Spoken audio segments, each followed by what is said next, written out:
Hello दोस्तों, आज class 10th के फर्स्ट चैप्टर के लघुत्तरीय लेके आ चुके हैं हम लोग। पहला क्या है, एक अर्थव्यवस्था के कार्य को संक्षेप में उल्लेख करें। तो आधुनिक समाज के सदस्य अलग अलग वस्तुओं और सेवाओं का उत्पादन एक दूसरे की आवश्यकता को पूरा करते हैं।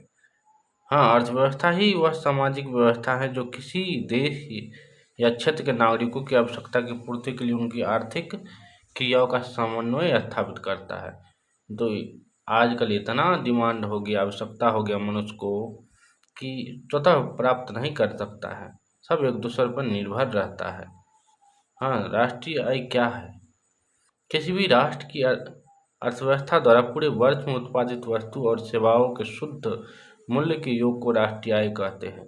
अर्थात राष्ट्रीय आय दो देशों के विकास के स्तर की तुलना के लिए पर्याप्त नहीं है। इसके लिए नागरिक को प्रति व्यक्ति आय मूलभूत आवश्यकता की पूर्ति, शिक्षा, स्वास्थ्य और सुविधा सभी सम्मिलित है। हाँ, सिर्फ क्या करते हैं, जिस जिस देश की प्रति व्यक्ति आय जितना अधिक होता है, मान लिया जाता है कि वह देश उतना ही विकसित होगा। क्वेश्चन में क्या है, पहले राष्ट्रीय आय की परिभाषा दे दिए, इसके बाद क्या है, क्या वह दो देश विकास के स्तर तुलना करने क्या पर्याप्त है? तो सिर्फ प्रति व्यक्ति आय ही नहीं पर्याप्त है, इसके अलावा शिक्षा भी है, स्वास्थ्य भी है। हाँ, यह सब भी क्या है, पर्याप्त है। तीसरा क्वेश्चन क्या है कि विश्व बैंक विभिन्न देशों का वर्गीकरण करने के लिए किस प्रमुख मापदंड का प्रयोग करता है? इस मापदंड की सीमा क्या है? तो विश्व बैंक यानी कि वर्ल्ड बैंक, हाँ, जो वाशिंगटन में है ना, अमेरिका के में है, वाशिंगटन में। तो विश्व बैंक विभिन्न देशों के वर्गीकरण करने के लिए किसी देश की आय के प्रमुख मापदंड मानता है। जिस देश की आय अधिक है उसे अधिक विकसित समझा जाता है, अभी बता दिए। लेकिन इसकी सीमा क्या होती है? तब विभिन्न देशों का वर्गीकरण के लिए राष्ट्रीय आय को मापदंड नहीं माना जाता, क्योंकि विभिन्न देशों की जनसंख्या अलग होती है।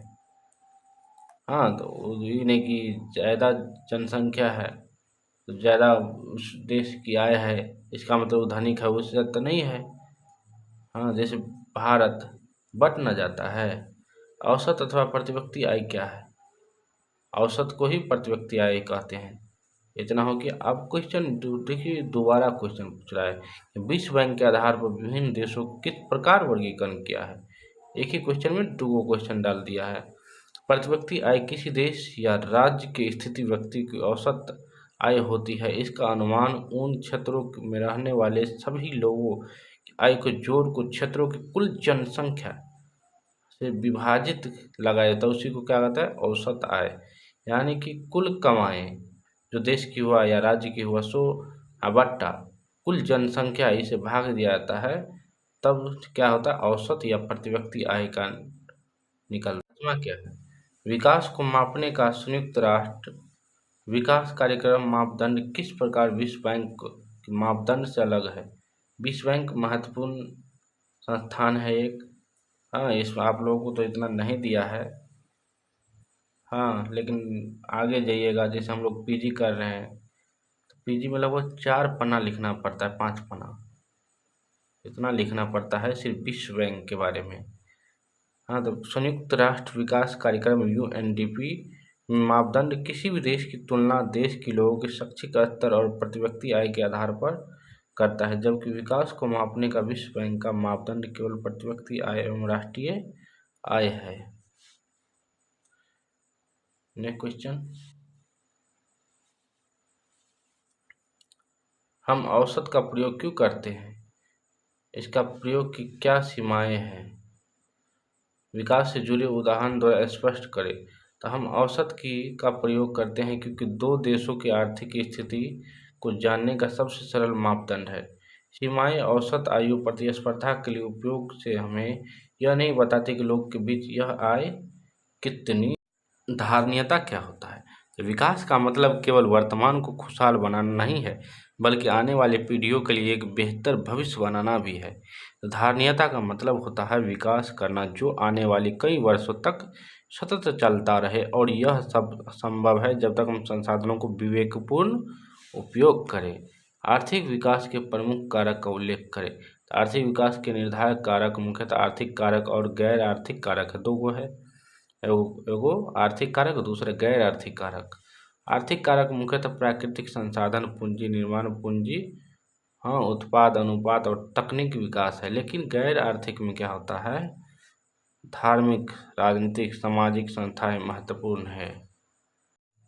क्या कर रहा है नम्मा क्वेश्चन, देश के अन्य बड़े राज्य की तुलना में बिहार के आर्थिक विकास की वर्तमान स्थिति क्या है। तो पूर्वी भारत का एक प्रमुख राज्य होने पर भी बिहार आर्थिक दृष्टि से अत्यंत पिछड़ा हुआ है। किसी भी राज्य के विकास के स्तर अंततः शुद्ध राज्य घरेलू उत्पाद, हाँ, कितना है जी, लगभग इकाई दहाई सैकड़ा हजार 10,000 लाख 2,92,143 करोड़ रुपये था, जो अन्य राज्य से काफ़ी कम है। अन्य राज्य की तुलना में बिहार की प्रति आय बहुत कम है। 10वां कुछ अधिसंरचना की दृष्टि से बिहार की क्या स्थिति है। तो अधिसंरचना के विकास की दृष्टि से बिहार अन्य विकसित राज्यों की तुलना में बहुत पीछे है। यहाँ की सामाजिक और आर्थिक संरचनाएं बहुत कमजोर और निम्न है। बिहार की प्रति व्यक्ति बिजली की खपत अन्य राज्य की तुलना में काफ़ी कम है।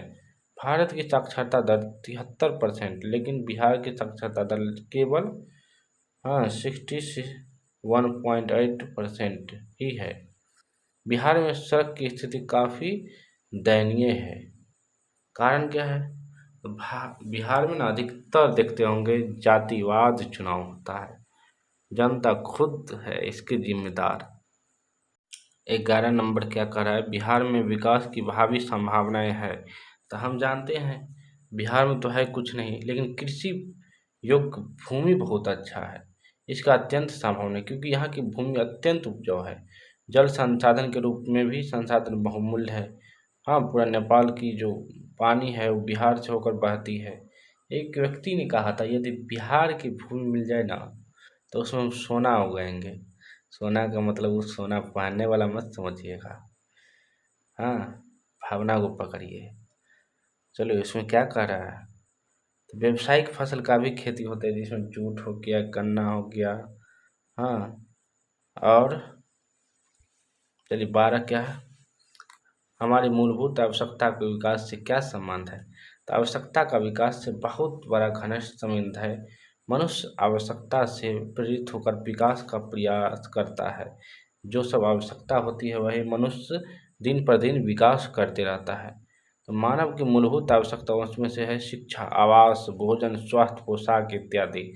लेकिन अब क्या हो गया है, डाटा भी हो गया है। खाना हो ना हो लेकिन डाटा होना चाहिए। चलिए स्थगित करते हैं, अब मिलेंगे अगले चैप्टर में। आप लोग शेयर कीजिए, सब्सक्राइब कीजिए और थोड़ा बेल आइकन को भी दबा दीजिए, ठीक है।